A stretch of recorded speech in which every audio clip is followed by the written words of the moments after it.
That's the way you. That's what you have heard. Yes, ma'am. So with Vishnu and the Shiva, they're like the kind of like the middle link to Brahma. Yes, actually, yes. Like a middleman. Exactly. Even though they are the Trinity, right. But at the same time, in terms of union with Brahma, they are in the middle. Right. They are in the middle. Yeah, that's true. So it's like you never get to go to the boss. You have to go to the middle. Exactly. Middle person. That's right. Yeah. So. Reception.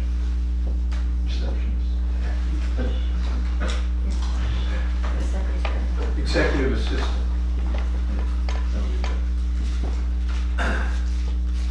Right.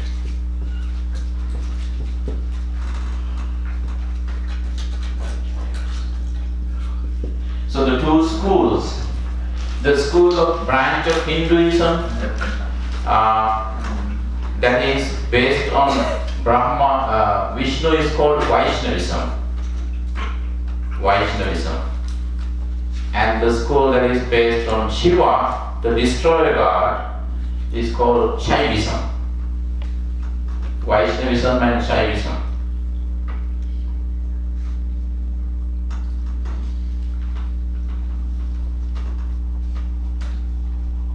So a crude summation might be that he's a really dramatic God, because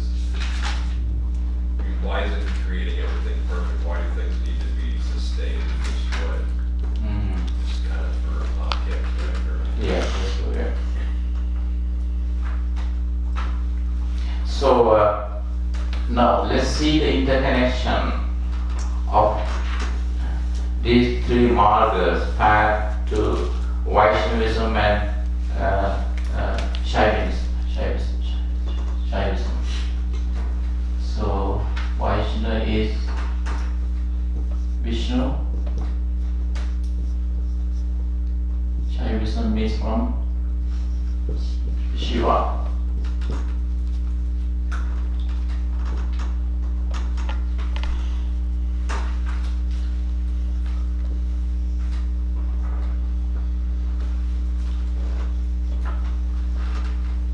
See the connection here. Now, Vishnu, followers of Vishnu or Vaishnavists, they practice bhakti. The most, in general, you cannot say 100%. In general, followers of Vaishnavism practice path number 3. That is Bhakti Marga or path of devotion. And followers of Shaivism or the Shiva, those who believe Shiva worshippers, in general they practice the second one, Jnana or path of knowledge. At that point you will see there are a lot of beautiful stories of Vishnu. How Vishnu, I think Vishnu has more followers in India than Shiva does. Do you know why? Because people in general, in any religion, people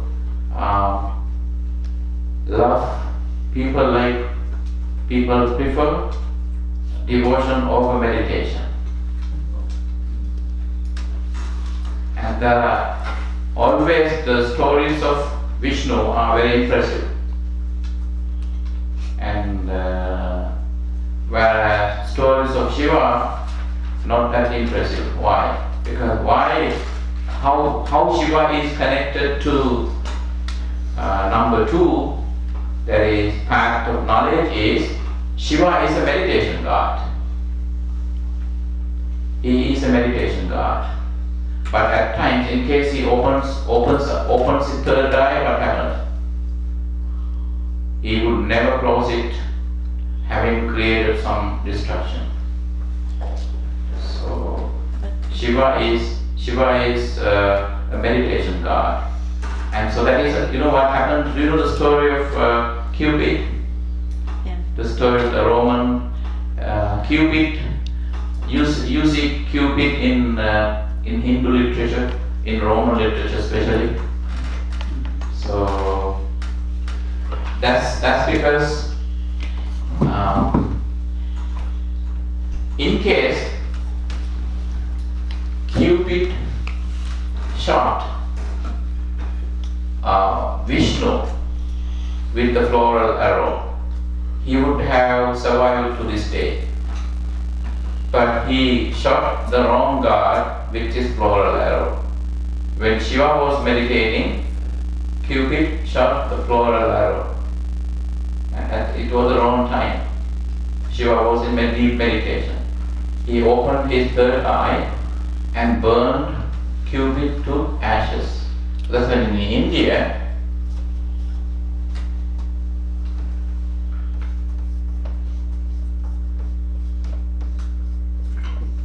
and also in Sri Lanka, because of Hindu, because Sri Lanka has borrowed a lot from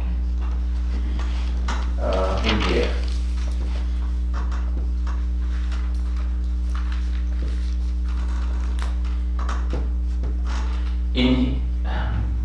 In any Indian language, Cupid is called Ananga. Ananga is made of two words, Na Anga. Anga means limbs.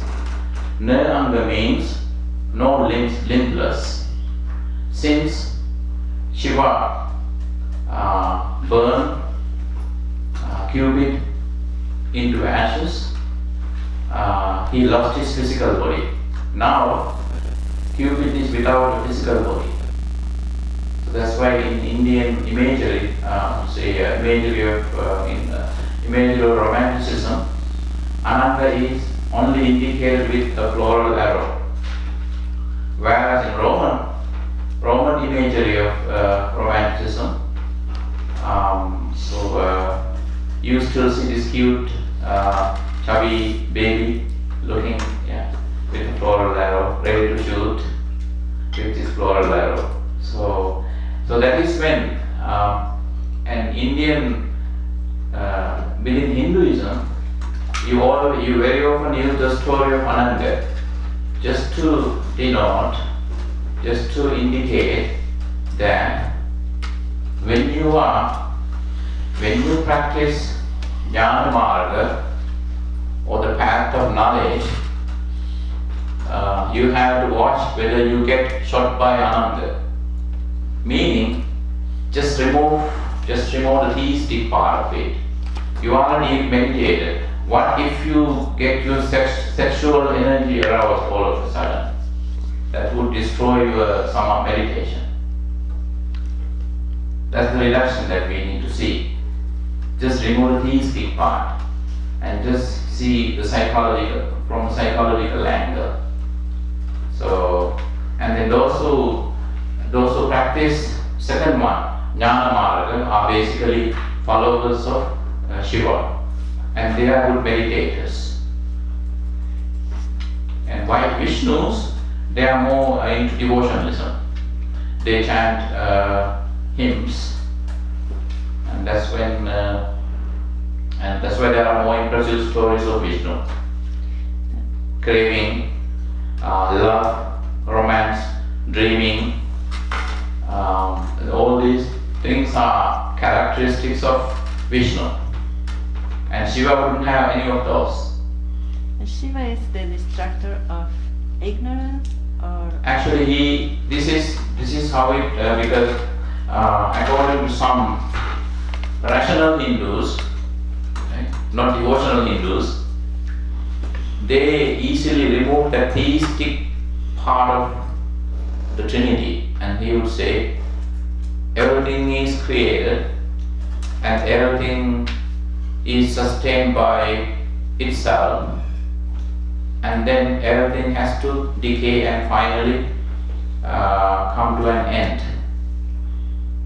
So that is, but in devotional Hinduism, so these are actually three gods who oversee, who control, who govern the creation, sustenance, and then the destruction or the death. So, even though Shiva is called, it's a good question, even though Shiva is called the god of destruction, actually he is not a negative one. Destruction in terms of the end. It's an essence. Yeah. One day everything has to come to an end, falling, arising and falling, and birth and death. So could you call him the god of impermanence instead of Yisroel? We could, but Hindus are against that. Okay. Yeah, because of impermanence overrides the creation idea. Can you list some other Hindu Buddhist parallels? You mentioned the Cupid thing and the Trinity and how it might relate some of the other ones. Yeah, if you see, when you see Shiva, meditating Shiva, and him getting shot by Cupid with the floral arrow, maintains that meditation keeps you safe on the samsara, whereas sexuality is always pitfall, trap. So that so if when you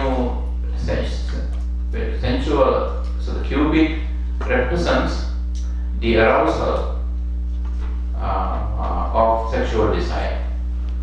Cupid. So that's why, because some of my friends in Sri Lanka, they are late 40s, 50s, I don't know why. So the Cupid has shot some of my younger cousins, my brothers, but he's not even looking at me. So, meaning Cupid is yet to shoot them. But in Buddhism you don't come across a concept like Cupid, because you know what? Anything theistic is generally internalized and is understood and defined in psychological sense in Buddhism. So there's no god of romance. Well, you said Ananda though, right? You said Ananda. Nanga. Ananda. G. Ananda. Yeah, Ananda. No, Anga. Anga is limbs. Since Shiva burned him to ashes, and he lost his physical body. Ever since, and he is still there, but he doesn't have a physical body. So is it fair to say Hindus basically believe impermanence, but they've externalized it to God? So creation is based on a God, death is based on a God. Exactly. That is called like a governed kind of impermanence. So they Control. basically, so in another way, Buddha basically reinterpreted everything through Paticcasamuppada, except Yeah. Hindus have a God associated with each Exactly. Yeah. step. Yeah. Paticcasamuppada, as he said, is a cause and effect. Cause and effect is considered the pattern of birth, existence, and end of everything in the universe. That's right. Excellent. Yeah. So none of the devas and demons line up with any of the Hindu gods and stuff? Or- In Hinduism, but in Buddhism, they are seen to samsaric beings. So that begs the question, why did Buddha even recognize the existence of a God? He accepted in simplicity God's plural, like many deities, But then, not the creator God. but still he's reinforcing the idea of some force. I don't know whether it's beyond, above, but a force other than. Buddha put them in parallel to human beings, I see. parallel and below, Parallel and below. parallel and below, never above. I see. Parallel means because they are within the same samsara. Below means they are unable to get enlightened just like human beings do, which Hindus hate. That's why, because sometimes I have some Hindu visitors to Sri Lanka, I have toured, I would take them around, and sometimes they say that, why did you, when they say some temple murals, right? And they say, why do you make sure keep paying his respect to Buddha? He's not an earthly god. He's not supposed to sit on the ground. Why did you put him? You have to put him above. I said no. It's in India, not in Sri Lanka. That's all I could say. And that depicts that gods are parallel or below. Parallel because they are samsaric beings. They have to encounter death, just like they were born, birth and death. And the divine being could even get reborn into animal realm, right after their heavenly life. So and there's another one beautiful story also. One day Buddha and monks were going on arms rounds, and the Buddha happened to smile. And Venerable Ananda would be close to him, always he was the second in line because it was not attended. And then he and Buddha stopped, and then now Venerable Ananda asked Buddha why he was smiling. And so Ananda looked at that small pig lying on its own feces. So what's special about that? And Buddha said, it's been a few weeks since he was born into this animal life, but before he was a god. Before he was God, close to his death, and so that he got confused, and he got fear, and he never wanted to leave the heaven, and he died confused and fearful. So as a result, his last thought moment was not clear. So as a result, so that he was born into animal form. See how the way sometimes. And some of my hardline Hindu friends sometimes and they say that Buddha was too tough. Buddha was too tough.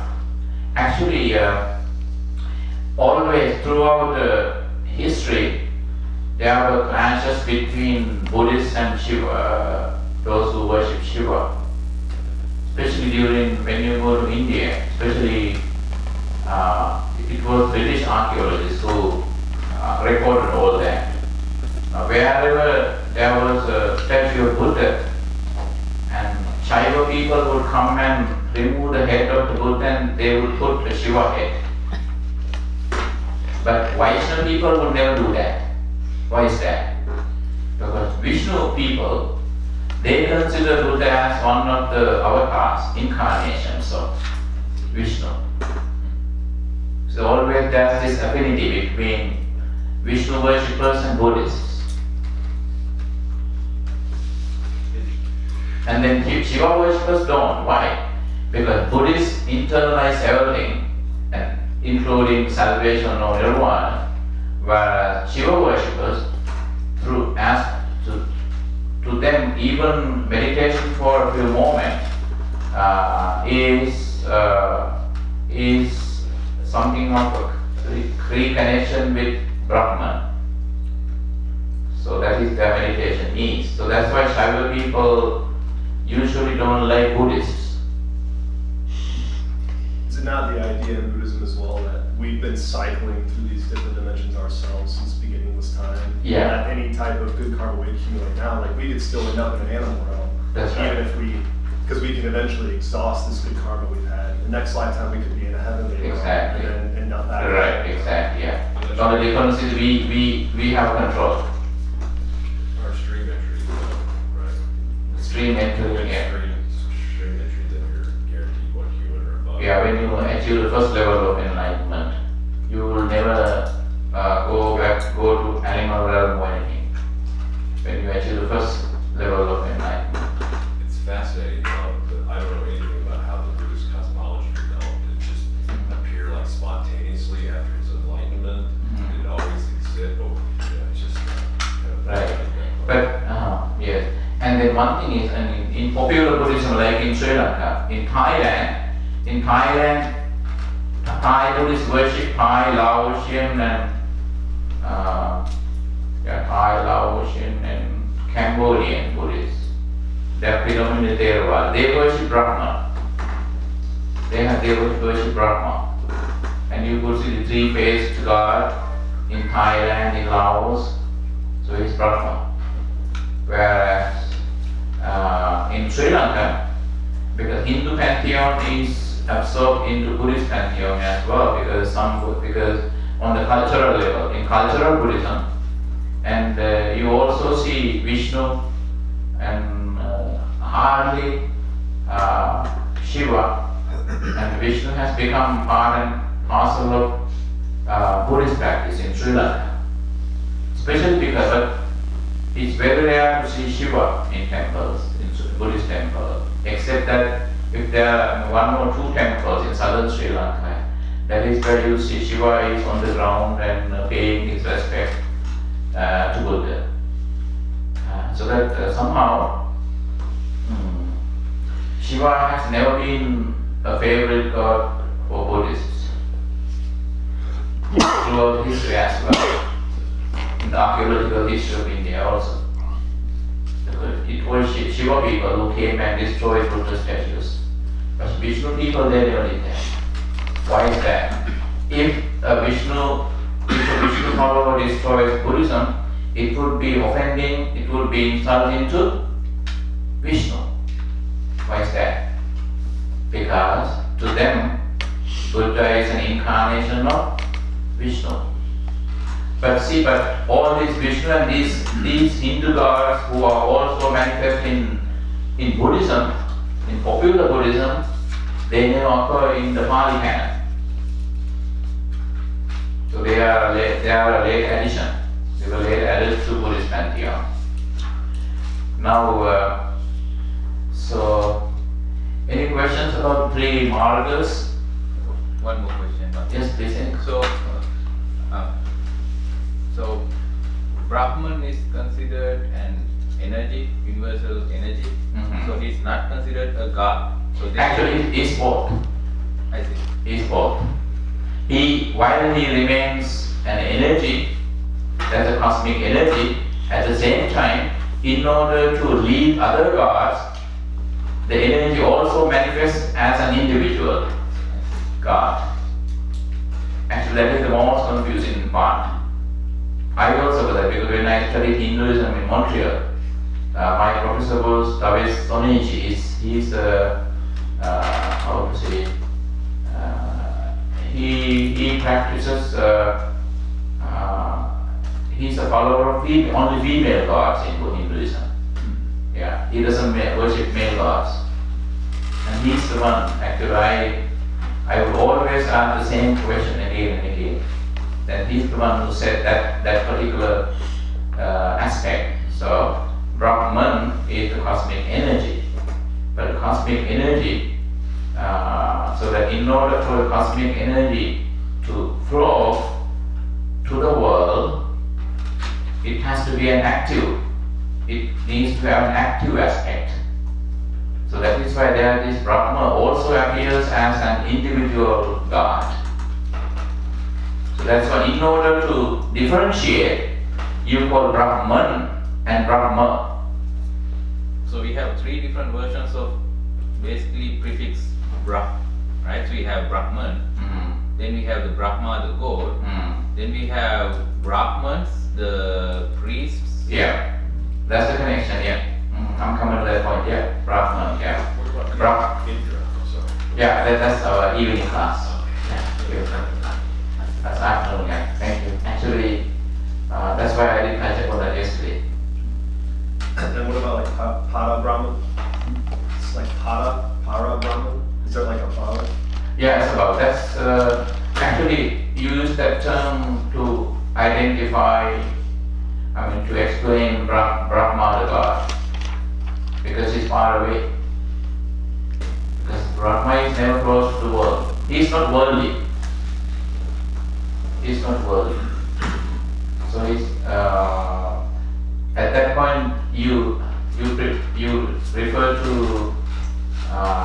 first to the cosmic energy, and and then to the God of Brahman. That's why they put see, remember the parallels of individual. The soul of the individual is called Atman, and the individual himself is Atma. Brahman is the cosmic soul, Brahma is the individual. Brahman and Brahman, Atman and Atma. So I am Atma, meaning I am an individual. My soul is called Atman. Yeah. Brahma comes from Brahman. Atma comes from Atman. I think thanks for asking that question, because otherwise I would have missed that, and also I would have never touched upon that. So that's, and then again, on the human level, as he said, who performs worldly duties on behalf of Brahman? Brahman is the priests. So we have two levels of bureaucracy. Yeah, that's right. Human level bureaucracy through the Brahmans. Brahmans, yeah. And even to reach the Brahman, Divine, you yeah. have to have a second level Of other gods Other and gods. other gods, yeah. Why? That's the hierarchy, yes. Bureaucracy, yeah. That's the, how to say, cosmic bureaucracy. Yeah. You can bypass the church. And those who bypass the church to God may get into maybe like private, I don't know how to call it. Yeah. You have to go through the church. Church at this point not only Catholic or anything, because in the Western terms, church, the term church is used to mean the religious hierarchy, the priest, monks, authority. Yeah. So if gods are parallel or below humans, what's so special about them? Yeah. In terms of, they don't have sufferings like we do, because their life is all happy. That's the way, and Buddha differentiate that too. Actually, some people ask the same question. Now, and Buddha, you say that gods are, divine beings are parallel or lower than human. Then what is so special about gods? And he said, to someone who wants to remain safe on the samsara, so that for them so then they may go to heaven, but there's no guarantee that they achieve salvation in there. So in terms of comfort, worldly comfort in existence, heaven is appreciated. Heaven is given some appreciation. But in spiritual practice, so that heaven would be a building block to nirvana. Buddhists come from Tartingsa, how do you say Tartingsa? Tusita heaven, yeah. Heavens are neither given a higher place nor condemned. They are more basically they are considered parallel to human beings, humanity. But in terms of worldly comfort, they are higher than human beings. In terms of enlightenment, they are lower than human beings. Sensually higher, spiritually lower. Heavens are sensually higher, spiritually lower. So in a sense, these heavenly beings are also suffering, right? They do. They have to constantly worry about not suffering. Does that make sense? So they It don't does, have- because, and that's when the only difference, they do face suffering, but the thing is, their suffering comes all at once close to death. And that's why Buddha says human beings go through suffering throughout. So the human beings have a better opportunity, more opportunities to deal with their sufferings. Whereas gods encounter suffering moments before they are dead, so that there's no time for them to work on their suffering. And that's when the gods, and then Buddha says, now, gods are, their life is all happy, but at the same time, one of my teachers told me, they have to go through suffering process with interest added. Interest added, so that because there's no time. It's good. That's the risk, as Buddha says, in divine life. There's a higher risk of getting confused close to death. Maybe within that lifetime, life form, they are happy, but there's no guarantee that they come back to heaven after death, because most of them would get confused close to death. That's in that sense. In order for us to get enlightened, we must know both. We must know happiness, and we must also know the outcome of suffering. Both, because human world is considered the middle realm, where we have access to both suffering and happiness. So it's like, one example is, let's say someone is extremely rich, and then so rich, and there was one prince called Lomahansa, Prince Lomahansa during the Buddha's time. Lomahansa, his name was Hansa Swan, Prince Swan, Hansa. It's called Lomahansa. He got hair growth underneath his feet. Why? He would hardly step on the floor, and people would always carry him in a palanquin, because that's the comfort he had. But later on, one day when he accidentally put his feet on the ground, it really hurt him, and he cried. It really hurt. And later on, people around him laughed, even his own servants, and then he felt humiliated. But again, he wasn't angry, but he was sad.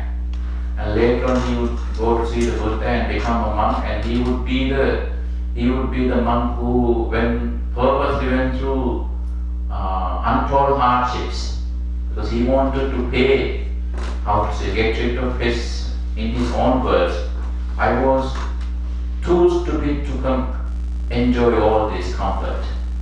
I shouldn't have done it. That's why I got my enlightenment delayed.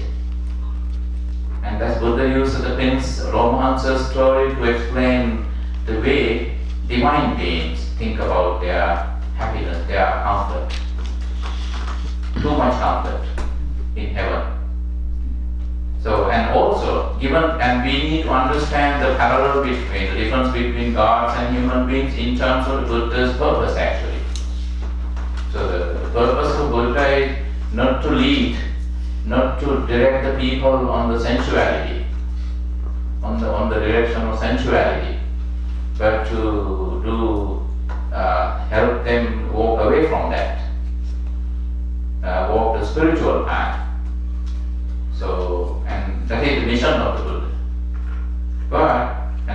That's why when Buddha was sometimes said, why do you condemn heavens? Why do you downgrade heavens? And that's what Buddha said. Buddha doesn't purposely do that. In his explanation, in his emphasis on salvation, heavens become a building block. Otherwise, if you want to go to heaven, please go. But I would guarantee that there's much less or no chance for salvation in heaven. Yes. One more question before our break. I have I'm looking at capital G God and lowercase g Mhm. God. So Brahma is capital G. He's God. capital G, yes. Vishnu, Shiva, lowercase? Or Actually, capital G. no, because they are supposed to be simple, but adherents, followers, they call him God Vishnu, they write in capital G. Okay. But at times they avoid that, because in Asian terminology you call them deities. Mhm. But usually they call God Shiva capital G, Okay. God Vishnu capital G, God Brahma capital G. And 33 million gods, lowercase g? This is lowercase g. But actually, According to earliest Hinduism, only Brahma was capital G God. But later, because now Brahma, there's no school of Buddhism dedicated to Brahma, because he's too far away from, he can't come back to heaven, human world to take care. So that the human follows, okay, we don't care for you, no temples for you. There's only one or two. That's why, because who is closer is Vishnu and the other two, Vishnu and Shiva. That's why there were millions of temples dedicated to them. And so the followers, they always identify Vishnu as a capital G God. Even though according to the mainstream Vedic Hinduism, capital G Brahma, simple G Vishnu, simple G Shiva. Okay. Thank you for reminding me about the break at the same time. Okay, see you at 9:50, then take 15 minutes. Maybe 9 past 9.